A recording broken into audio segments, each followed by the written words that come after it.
नमस्कार, मैं हूं आशीष वर्मा। मॉर्निंग कॉल में आप सबका स्वागत है। शुरुआत करेंगे आज सुबह की टॉप हेडलाइंस के साथ।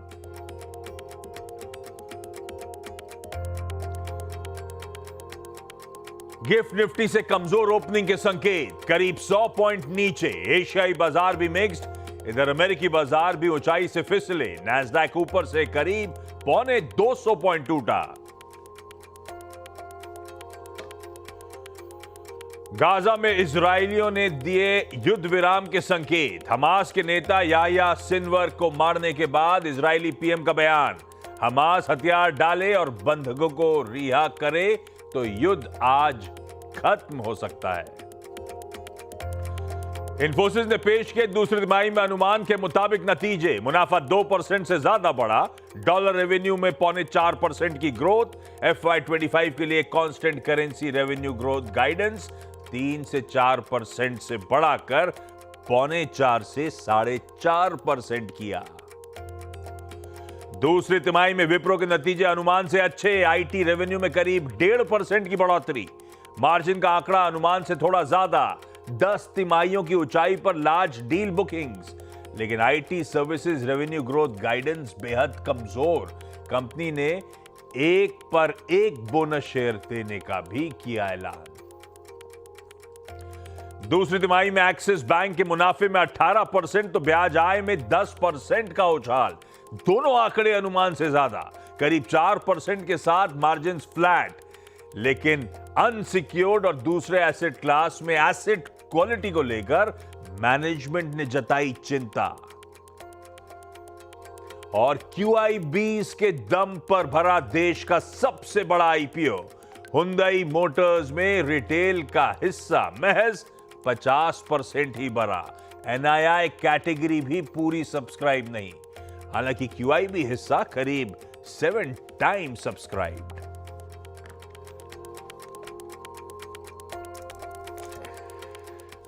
It's Friday. इनफैक्ट कहना चाहिए शुक्र है, शुक्रवार है। मामला थोड़ा सा इस हफ्ते गड़बड़ा गया।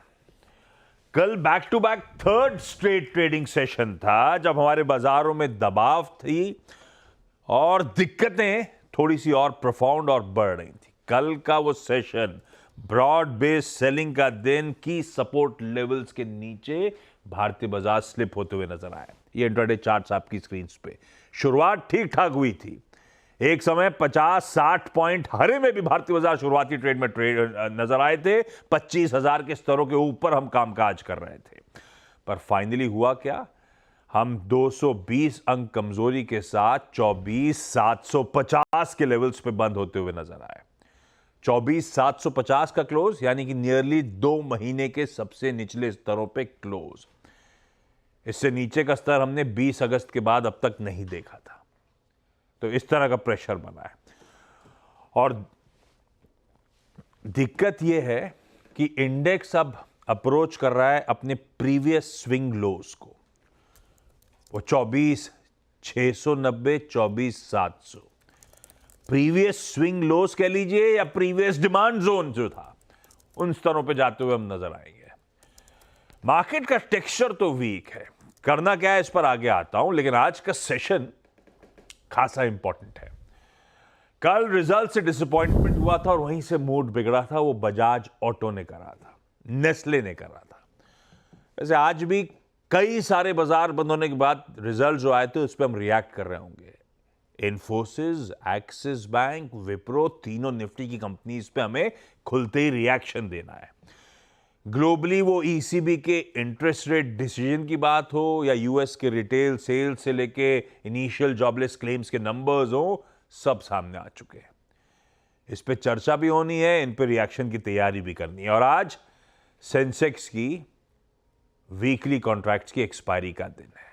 हाँ, एक बात अपफ्रंट बता देता हूं, बजाज ऑटो के हार्श रियलिटी चेक ने शायद कल का मूड बिगाड़ा था। तो भाई साहब, आज भी सच का सामने के लिए तैयार रहिएगा। मतलब मुझे तो अच्छी खबरों का, एटलीस्ट स्टॉक्स पे से अच्छी खबरों का अभाव सा नजर आ रहा है। देखते हैं। गिफ्ट निफ्टी कह रहा है 100 पॉइंट से ज्यादा की कमजोरी, 100 पॉइंट की कह लीजिए कमजोरी। उसके साथ शुरुआत करते हुए हम नजर आएंगे करीब करीब आधे % के आसपास का दबाव। कुछ ब्रेकिंग न्यूज चल रही है, हर मास आप पढ़ते रहिए, आ रहा हूं आपके पास। गिफ्ट निफ्टी के संकेत स्क्रीन पर रख दिए हैं, हरमास बगल में बैठे हैं, ग्लोबल मूड माहौल मैप कर लेंगे इनके साथ। यूएस के डेटा से लेकर मिडिल ईस्ट के जो हेडलाइन में अपडेट प्रोड्यूसर साहब अभी अभी डाल रहे थे, वो सारी चर्चा, और ये चीन के अपडेट्स भी हरमास से ले लेंगे। ये देखिए तस्वीर में लटक गए ये वीरू छुट्टी पे थे वैसे, आज मन माना नहीं उनका, उन्हें कमेंट्री तो मैं ही दूंगा सुबह की। तो वीरू आज निफ्टी बैंक पे अपना व्यू देते हुए नजर आएंगे और हर्षदा बताएंगी सारे इंपॉर्टेंट स्टॉक्स इन न्यूज। लाइए भाई एशिया रखिए स्क्रीन पे, देख लेते हैं एक बार मूड कैसा है अक्रॉस द ग्लोब, उसके बाद हरमास से उनकी कमेंट्री जान लेंगे। लाइए, मेरी तो अभी स्क्रीन लॉक्ड है खोलिए। मिला जुला रुझान है, फ्लैट नोट के आसपास एशिया में कामकाज होता हुआ, तो हम थोड़ा सा दबाव हो सकता है। रिजल्ट अभी हर्षद से चर्चा कर लेंगे, नंबर्स कैसे हैं उससे क्लैरिटी आ जाएगी, क्यों थोड़ा सा हम अंडर परफॉर्म कर रहे हैं अपने एशियन पीयर्स को। कल यूएस में मिला जुला सेशन था, कंसोलिडेशन का दिन था, कई सारे इंपॉर्टेंट डेटा पॉइंट्स के बीच में। आज सुबह के फ्यूचर्स हल्के लाल निशान के साथ कामकाज कर रहे हैं, तो तब और आपकी पहली प्लेट आपकी स्क्रीन पर आ जाएगी, जहां यूएस के फ्यूचर्स 3:30 बजे छोड़े थे, और आज सुबह की तस्वीर ये लीजिए, देख लीजिए। और माज गुड मॉर्निंग, अब तो उस तड़के में चाइना भी ऐड हो गया है, क्या अपडेट्स हैं हर जगह से? बहुत बड़ा तड़का आज आने वाला है, कुछ ही देरों में चाइना की जीडीपी के डेटा आएंगे, कुछ ही देर में, कभी भी आ सकते हैं अब। मगर बड़ी खबर जो कल रात को आई वो तो यही थी कि हमास के जो नेता है याह्या सिनवार, उसे कल इजरायली डिफेंस फोर्सेस ने मार गिराया। पहले इस बात की आधिकारिक तौर पर पुष्टि नहीं हुई थी, मगर कल ये याह्या है कौन? ये हमास के नेता है, ये मास्टरमाइंड है, जो हम इजराइल पर जो पहला हमला हुआ था पिछले साल अक्टूबर में, उसके मास्टरमाइंड है ये। तो उसे कल निपटा दिया। तो वो पहले इस बात की पुष्टि नहीं हुई थी, मगर कल देर रात होते होते इस बात की पुष्टि होगी कि ये वही थे, याह्या सिनवारी थे। तो अब जो बड़ी डेवलपमेंट्स ये हुई है कि अब इजरायली प्राइम मिनिस्टर जो है बेंजामिन नेतन्याहू, उन्होंने कहा है कि जंग हमारी ख़त्म नहीं हुई है, मगर अगर हमास चाहे तो ये जंग कल के कल ख़त्म हो सकती है, क्योंकि आप हथियार डाल दीजिए, जो बंधक बनाए रखे हैं उन्हें छोड़ दीजिए, जंग ख़त्म हो जाएगी, ये उनका कहना है। और जो बाइडेन भी जो है अमेरिका के राष्ट्रपति, उन्होंने भी अब जो उनके सेक्रेटरी ऑफ स्टेट है एंटनी ब्लिंकन, उनको तलब किया है कि आप इजराइल जाइए, वहाँ पे मुआयना कीजिए क्या हो रहा है। और वहाँ पर अब जो बाइडेन ने भी कहा है कि अब युद्ध विराम की तरफ हमें बढ़ना चाहिए, इजराइल में काफ़ी हो चुका, साल भर से ज़्यादा हो चुका है अब तो, अब युद्ध विराम की तरफ बढ़िए और ये ख़त्म कीजिए, ये जो बाइडेन ने कहा। तो ये एक बड़ा डेवलपमेंट है, लेकिन ये तो कल रात की बात रही। अब आज जो बड़ा फोकस वो चीन है। चीन में फोकस इसलिए जीडीपी के आंकड़े आएंगे, ब्लूमबर्ग का सर्वे कह रहा है कि 4.5% का आंकड़ा आएगा। वो अच्छा होगा, मतलब ये क्या 4.5% का आंकड़ा है, वो मार्च 2023 के बाद का सबसे कमजोर डेटा आएगा। और ये सब स्टेबल है, अब उसका फायदा तो आगे दिखेगा, ठीक है। मगर अगर 4.5% का आंकड़ा आया, तो जो उनका साल का टारगेट है 5% का, वो उस पर शायद वो बने रहेंगे, क्योंकि 9 मंथ्स की जो ग्रोथ आएगी वो अराउंड 4.9% होगी, अगर 4.5% का आंकड़ा आया तो ये चीन पर है। चीन में अभी जो आपकी स्क्रीन पर भी जो ब्रेकिंग न्यूज़ चल रही है कि वहाँ के बैंक्स ने ब्याज दरें काटी है, डिपॉजिट रेट्स काटे हैं, जो कि 25 बेसिस पॉइंट से काटे हैं, जो बड़े बैंक्स हैं वहाँ के। तो डिपॉजिट रेट काटने से क्या कुछ? डिपॉजिट रेट्स तो काटे हैं, नई खबर आई है, वहाँ के मार्जिन उनके बड़े कम है, अपने लिए इंपैक्टफुल होता है, ये तो ठीक है, ये तो उनका ये तो वही, ये वहाँ की खबर है। मगर हाँ, बड़ा डेटा तो जीडीपी का ही है। और यूएस के मार्केट्स में मिला जुला सेशन रहा। डाउ जोन्स ने कल रिकॉर्ड हाई तो बनाया, रिकॉर्ड क्लोजिंग हाई बनाया, मगर सारे जो इंडिसेस है वो अपने ऊपरी स्तरों से नीचे बंद हुए, डेज हाई से बंद हुए। डाउ जोन्स 60 पॉइंट गिरकर बंद हुआ, S&P 500 40 पॉइंट डेज हाई से गिरकर बंद हुआ, और नैस्डैक करीब 170 पॉइंट अपने डेज हाई से गिरकर बंद हुआ। तो मिला जुला सेशन रहा, हाइज बने पर S&P 500 और नैस्डैक बिल्कुल सपाट ही बंद हुए। TSMC के शेयर्स के कल रिजल्ट्स अच्छे आए थे। TSMC के वहाँ के जो ADRs है, जो US में लिस्टेड शेयर्स है, वो 10% ऊपर बंद हुए, रिकॉर्ड हाई पे। वो इसलिए क्योंकि ग्रोथ का जो फॉरकास्ट है, अनुमान है, उन्होंने 30% अप कर दिया है, पहले mid-20s में था, अब बोलेंगे 30% से ज़्यादा की ग्रोथ होगी। और हम ये बात भी कर रहे थे, ASML के मैनेजमेंट ने भी कहा था कि मांग है नहीं है, इस पर अब थोड़ी सी अनिश्चितता है, लेकिन जो TSMC के CEO है CC वे, उन्होंने कह दिया कि भाई डिमांड है, इट इज़ रियल, और ये तो अभी शुरुआत है, अभी तो पार्टी शुरू हुई है, ये उनका कहना है। नेटफ्लिक्स के भी नतीजे अच्छे थे, मार्केट बंद होने के बाद आए नेटफ्लिक्स के नतीजे, और इसलिए एक्सटेंडेड ट्रेडिंग में 5.5% का उछाल हमें देखने मिला नेटफ्लिक्स में। तो उसका रिएक्शन हमें आज के सेशन में देखने मिलेगा।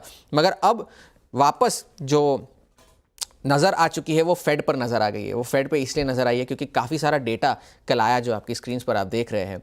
रिटेल सेल्स के जो आंकड़े आए अनुमान से बेहतर थे।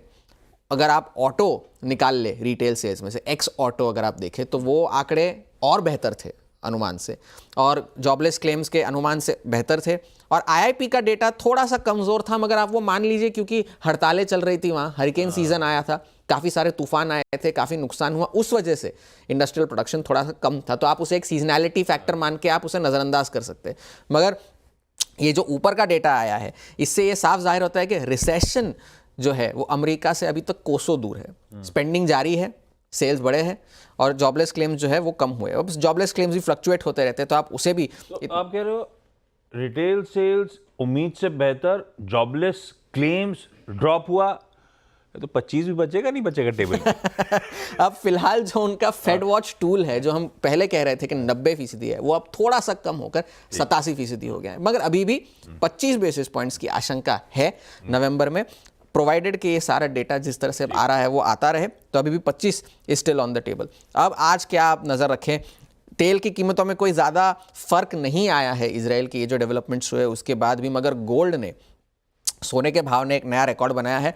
और आज एशिया में नज़र रखेगा येन पर, क्योंकि येन 150 के पार निकल गया है डॉलर के मुकाबले, और अब फिर से ये अटकलें शुरू हो गई है कि बैंक ऑफ जापान का फिर से कोई इंटरवेंशन आएगा उसे स्थिर करने के लिए, तो वहाँ पर आप नज़र बनाए रखें। मगर फिलहाल के लिए कोई बड़ा टेक अवे बाज़ारों से तो कोई ऐसा है नहीं कि भाई बहुत चढ़े या बहुत गिरे, स्थिर थे, no big takeaway. But हाँ, जियोपॉलिटिकल डेवलपमेंट्स इसराइल में बहुत सारे हुए, पर हम नजर चाइना पर होगी। ओके, ये है ग्लोबल मूड माहौल आपके लिए।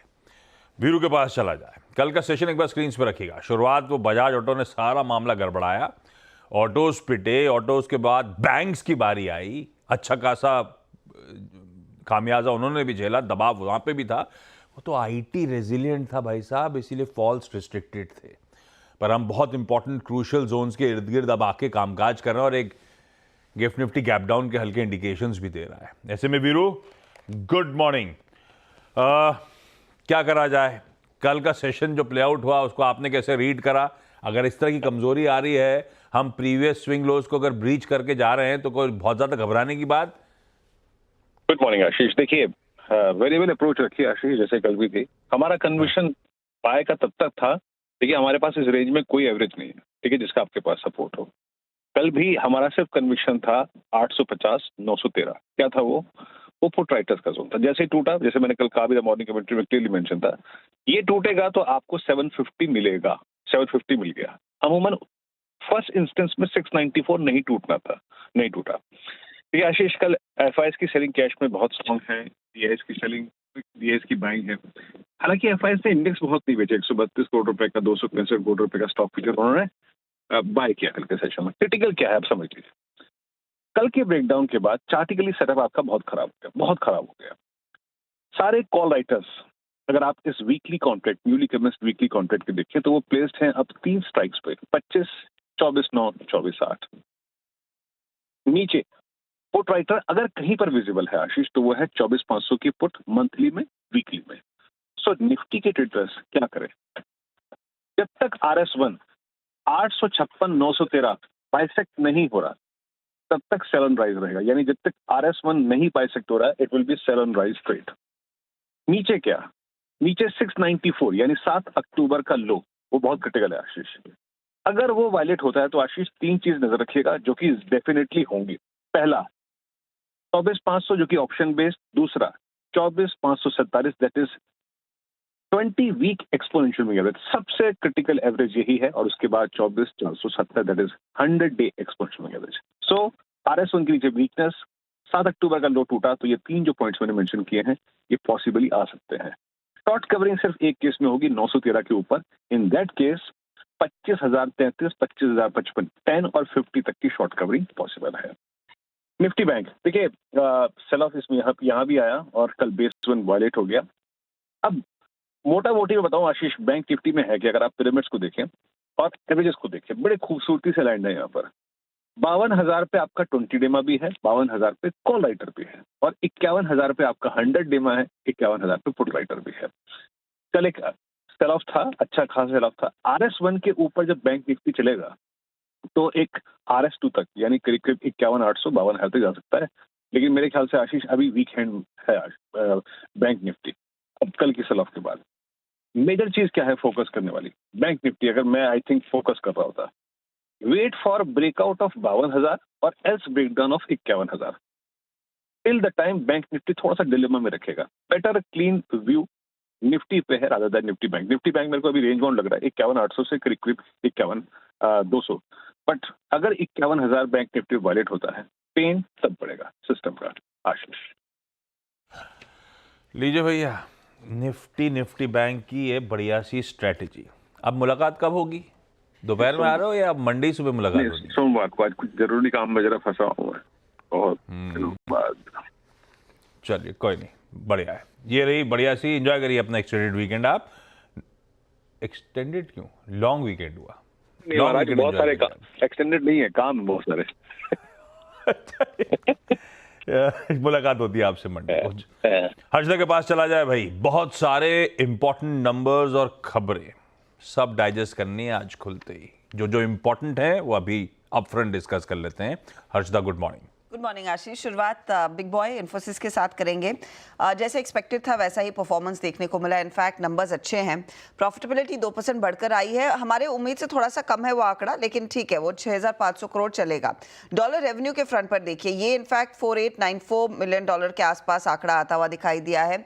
वहां पर लगभग 4% तक की ग्रोथ है।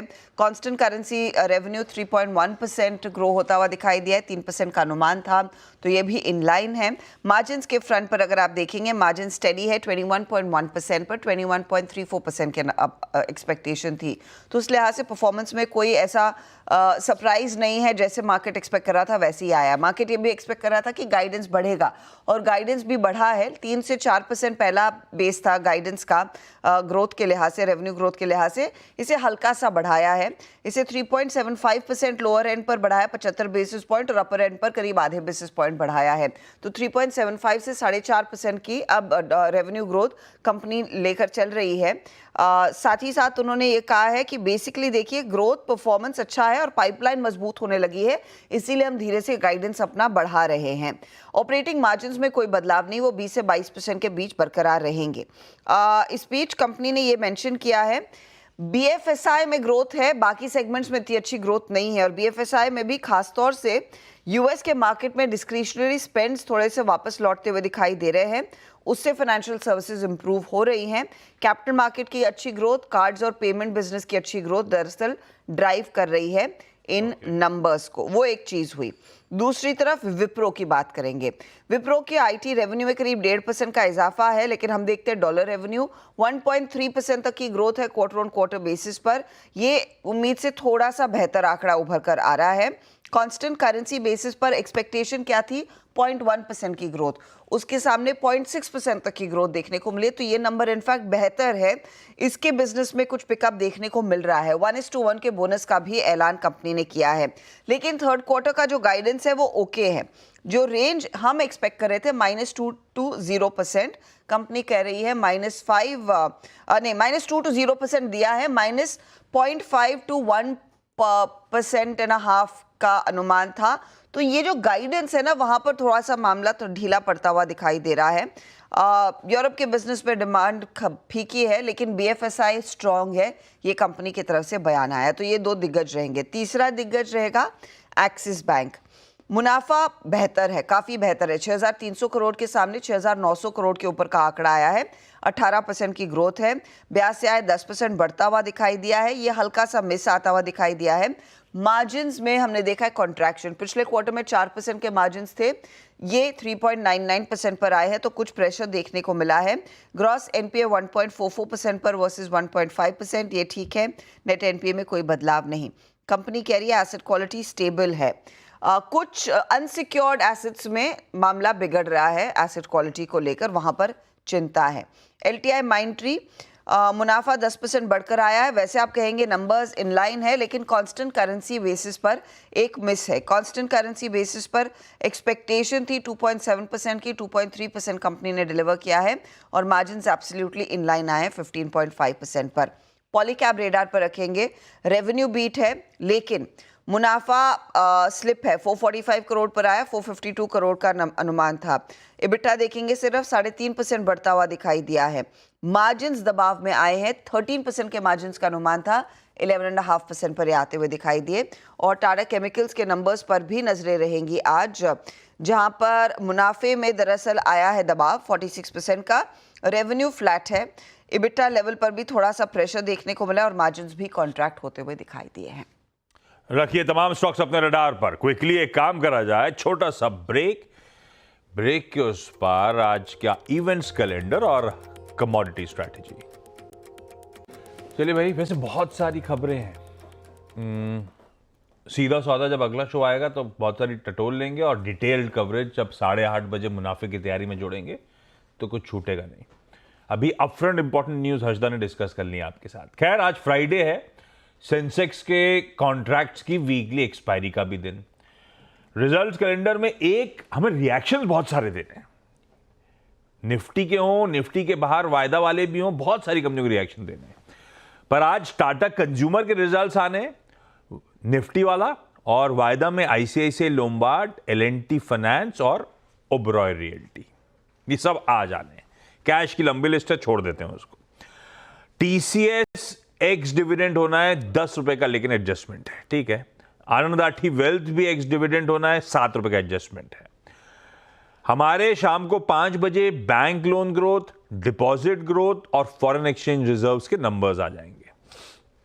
जापान का इन्फ्लेशन प्रिंट आना है, किसी वक्त फ्लैश हो रहा होगा शायद। चाइना का, जैसे हॉर्मास कह रहे थे, Q3 का जीडीपी आना है। सिर्फ जीडीपी नहीं आना है, चाइना के आज बहुत सारे डेटा आने हैं। House prices, IIP, unemployment rate और उनकी नेशनल ब्यूरो ऑफ स्टैटिस्टिक्स की प्रेस कॉन्फ्रेंस भी आज है। वो डेटा के साथ होती है आमतौर पर, उसमें ऐसा कुछ बड़ा अनाउंसमेंट नहीं एक्सपेक्ट करिए, run the mill press conference होती है।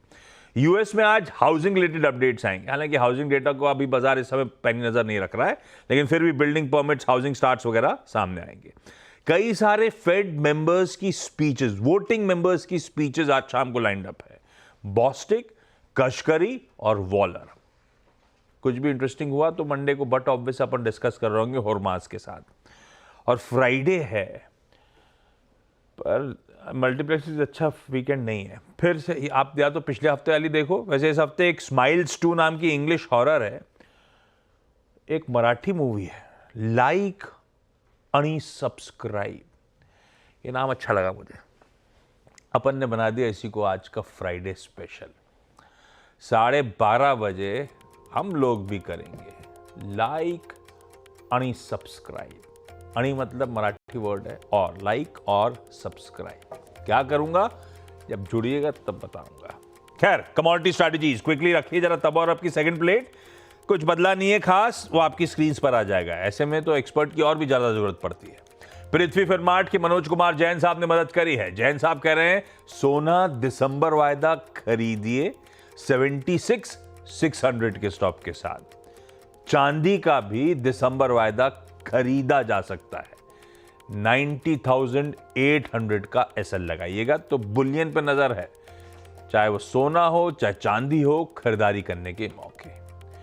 गिफ्ट निफ्टी के थोड़े से कमजोर संकेतों के साथ छोड़े जा रहा हूं आपको, 100 पॉइंट के दबाव के साथ, 90 से 100, बल्कि थोड़ा ठीक हो रहा है मामला।